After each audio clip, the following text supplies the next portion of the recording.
नाजरीन मोहतरम, इस दुनिया में 80% मर्द हजरात ऐसे हैं जो अपनी बीवियों से तंग हैं। तहकीक के मुताबिक ये केसेस पाकिस्तान और इंडिया में सबसे ज़्यादा पाए जाते हैं, जहां पर मर्द ही हमेशा बेबस मिलता है। तो दोस्तों, ये वीडियो हम उनके लिए लाए हैं जो आजकल में शादी करने वाले हैं, और जिन्होंने शादी कर ली है उनका अल्लाह ही हाफिज, क्योंकि फर्स्ट इंप्रेशन हमेशा लास्ट इंप्रेशन होता है। क्योंकि दोस्तों, औरत को अल्लाह ताला ने टेढ़ी पसली से पैदा किया है, इसलिए इसे समझाना दुनिया का बहुत मुश्किल तरीन काम है।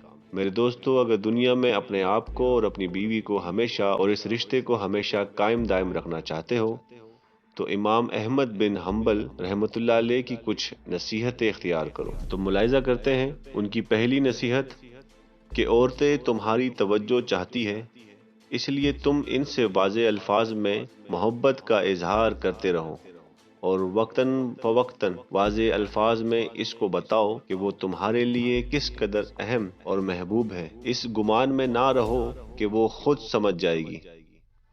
उनकी दूसरी नसीहत, रिश्तों को इजहार की ज़रूरत हमेशा रहती है। याद रखो, अगर तुमने इस इजहार में कंजूसी से काम लिया तो तुम दोनों के दरमियान एक तल्ख दरार आ जाएगी जो वक्त के साथ बढ़ती रहेगी और मोहब्बत को ख़त्म कर देगी।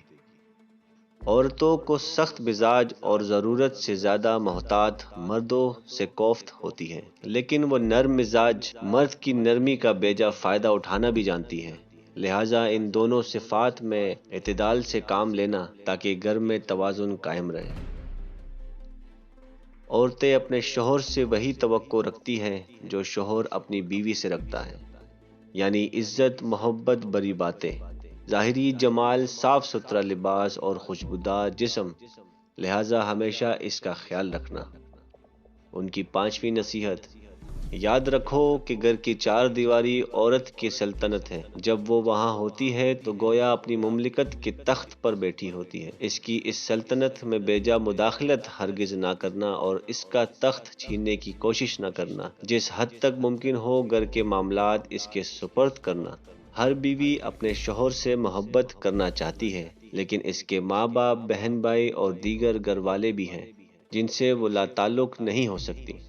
लिहाजा कभी भी अपने और इसके घर वालों के दरमियान मुकाबले की सूरत पैदा ना करना, क्योंकि अगर इसने मजबूरन तुम्हारी खातिर अपने घर वालों को छोड़ दिया तब भी वो बेचैन रहेगी और ये बेचैनी बिलाखिर तुमको इससे दूर कर देगी। बिलाशुबा औरत टेढ़ी पसली से पैदा की गई है और इसी में इसका हुस्न भी है। लिहाजा इसके टेढ़ेपन में फ़ायदा उठाओ और अगर कभी इसकी कोई बात नागवार भी लगे तो इसे सख्ती से सीधा करने की कोशिश ना करो, वरना वो टूट जाएगी। मगर इसके साथ साथ ऐसा भी न करना कि इसकी हर गलत और बेजा बात मानते ही चले जाओ, वरना वो मगरूर हो जाएगी। लिहाजा मोतदिल मिजाज रहना और हिकमत से मामलात को चलाना।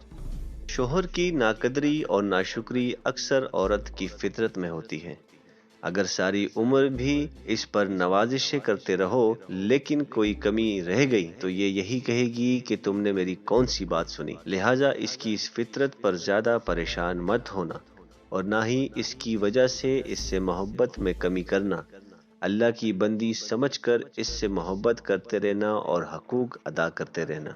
हर औरत पर जिस्मानी कमजोरी के कुछ आयाम आते हैं। इन आयाम में अल्लाह ताला ने भी इसको इबादत में छूट दे रखी है। इन आयाम में तुम वैसे ही मेहरबान रहना जैसे अल्लाह ने इस पर मेहरबानी की। और आखिर में बस ये याद रखो कि तुम्हारी बीवी तुम्हारे पास एक कैदी है जिसके बारे में अल्लाह तुमसे सवाल करेगा। बस इसके साथ इंतहाई रहम और करम का मामला रखना।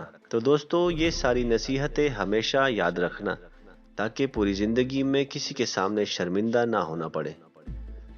तो दोस्तों, अगर वीडियो पसंद आई हो तो इस वीडियो को लाइक करिएगा और इस चैनल को सब्सक्राइब करना ना भूलें। शुक्रिया।